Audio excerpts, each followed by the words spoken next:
Pues buenas tardes, hermanos.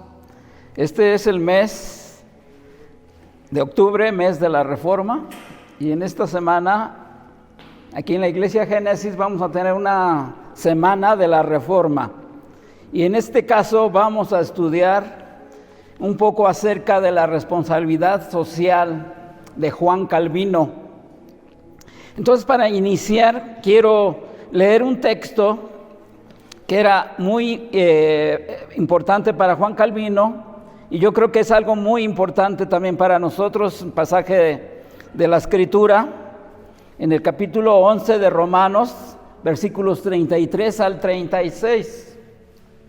Quiero leer y quiero basar, no voy a predicar, pero voy a compartir algo acerca de la vida de Juan Calvino y también de la obra que él pudo realizar mientras estuvo en Ginebra, Suiza.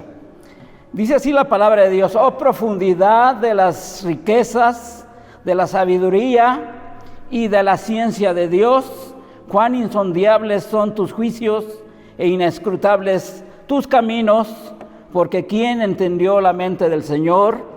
¿O quién fue su consejero? ¿O quién le dio a él primero para que fuese recompensado? Porque de él y por él y para él son todas las cosas. A él sea la gloria por los siglos de los siglos. Amén. Este es un texto que nos lleva al pensamiento de Juan Calvino. Pero primeramente vamos a ver quién era Juan Calvino. Este es uno de los principales reformadores que se dio en el tiempo de la Reforma. Juan Calvino nació en Noyon, Francia, a unos 100 kilómetros de París, el día 10 de julio de 1509, y él murió en Ginebra en el año 1564.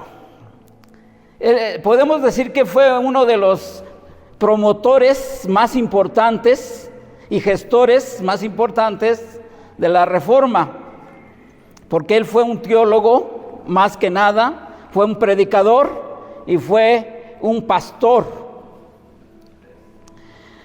Él escribió uno de los tratados más importantes de teología, y es uno de los tratados que hemos usado nosotros como cristianos desde hace más de 500 años, y es las instituciones de la religión cristiana.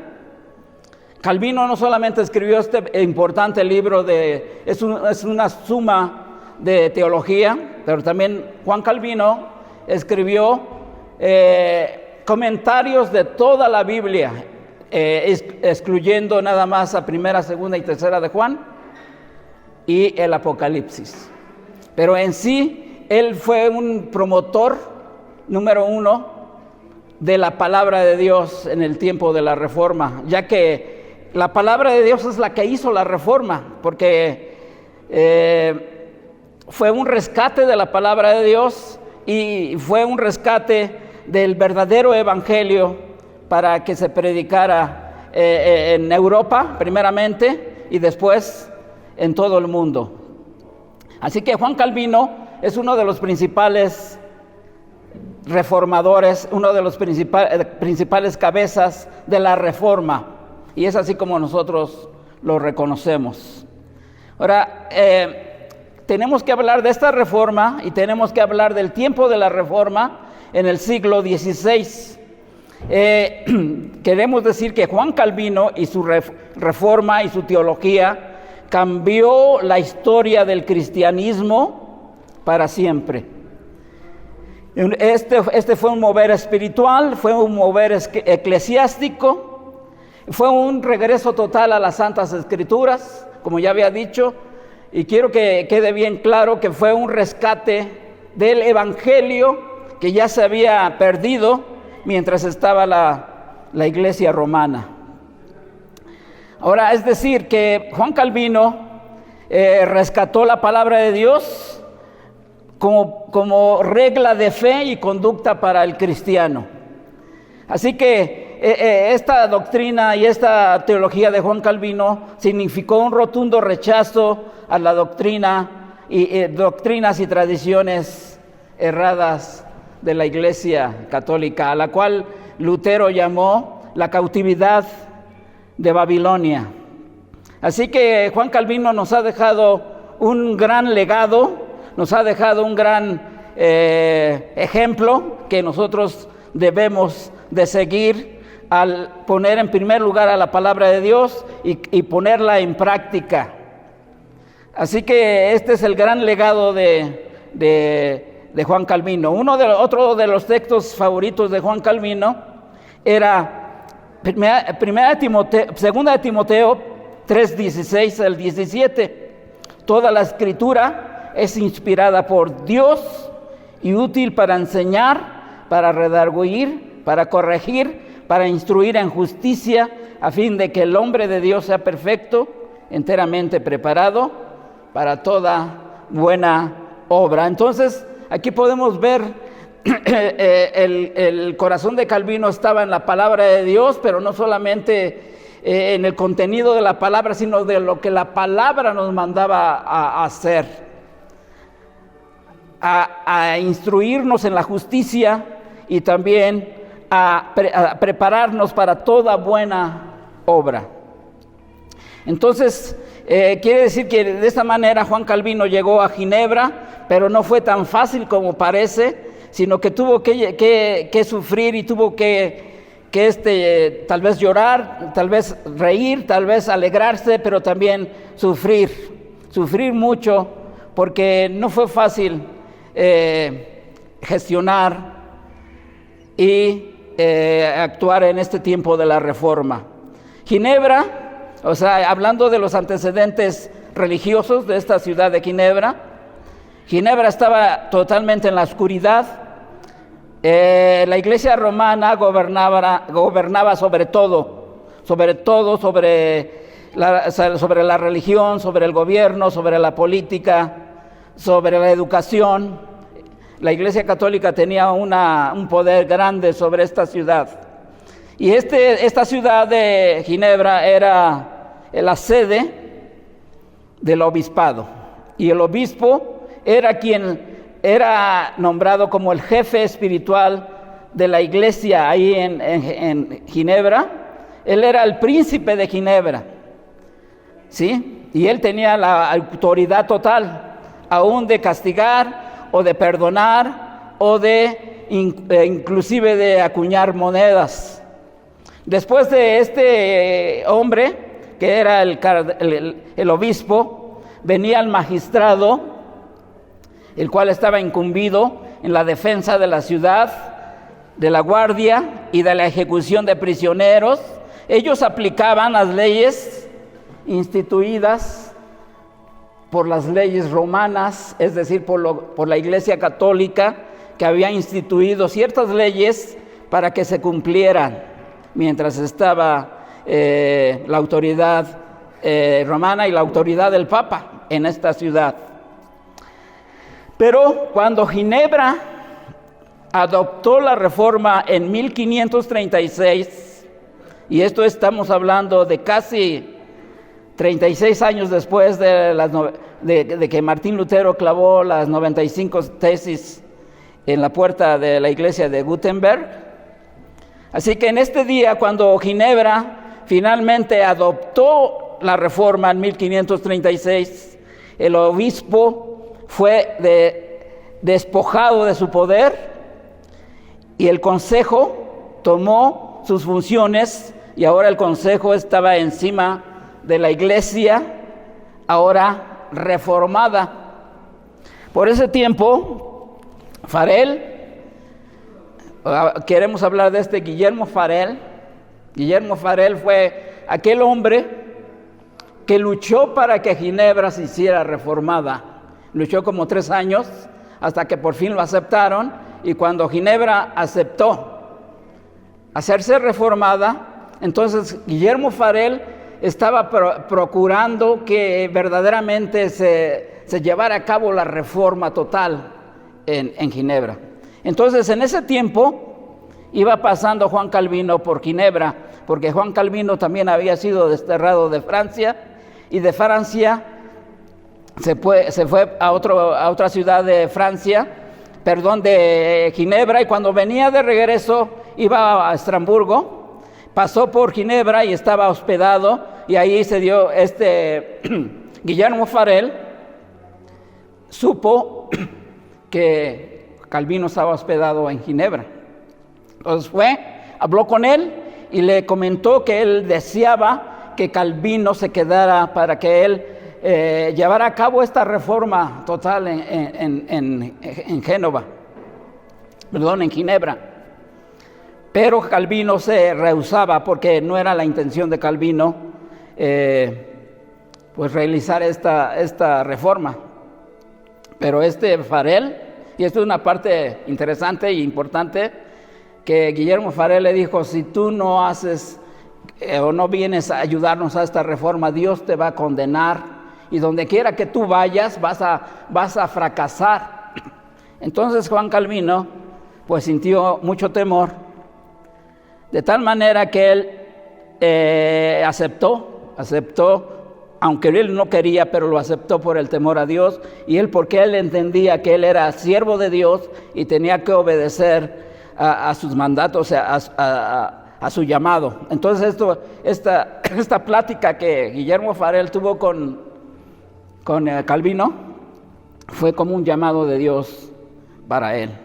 Entonces Calvino accedió y estuvo 2 años junto con Guillermo Farel hasta que fueron expulsados de Ginebra por causa de un punto que él les habló, que ninguna persona que estuviera en pecado o que no participara en la iglesia y que no leyera las Escrituras podía participar de la comunión del Señor. Entonces al consejo no le gustó, entonces los despidieron.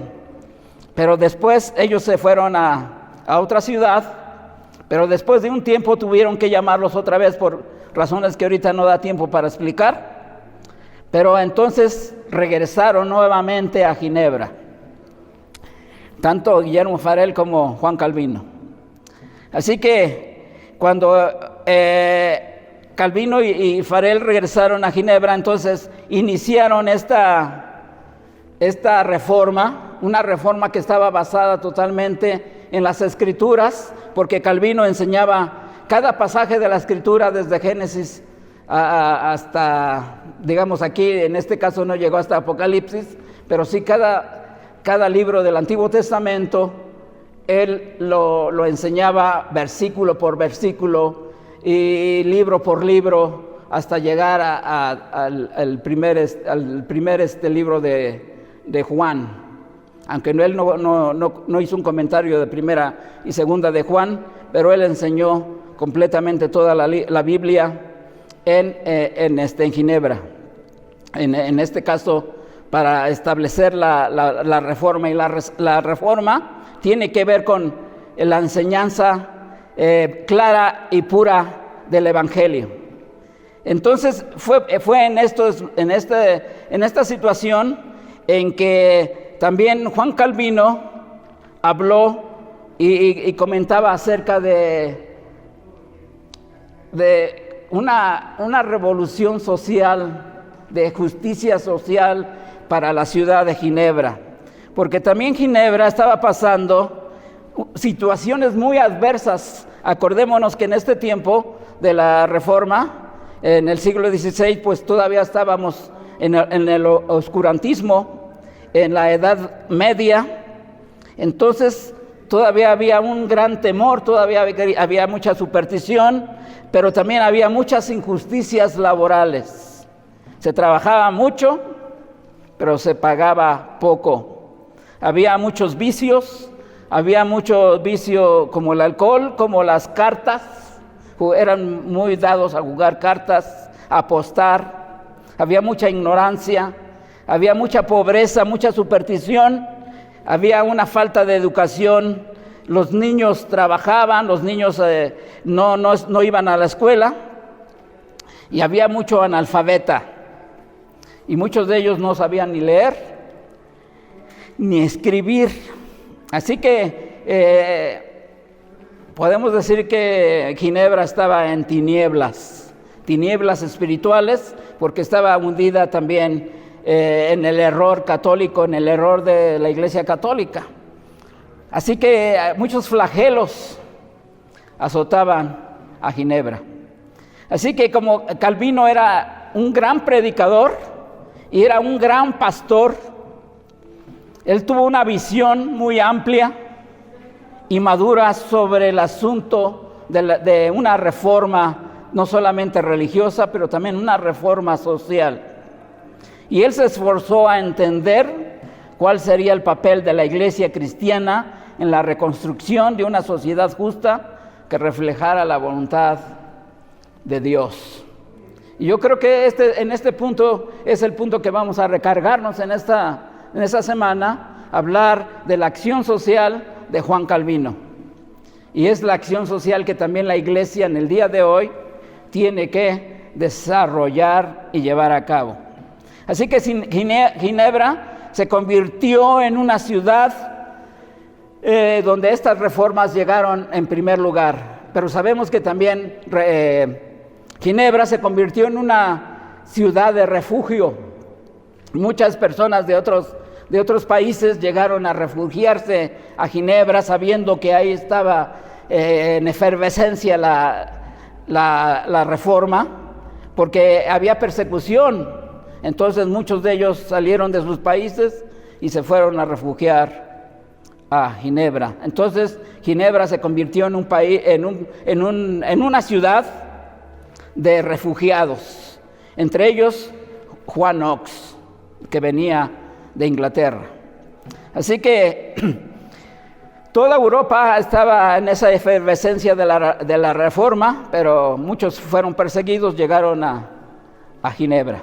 Los hugonotes en Francia, los reformados en Holanda, ingleses y de otros países. Así que Calvino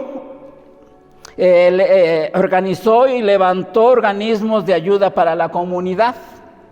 O sea, algo que también nosotros no sabemos, y esto fue haciendo alguna investigación que yo me di cuenta, pero Calvino incluso hizo mejoras en el drenaje y en la sanitación de la ciudad.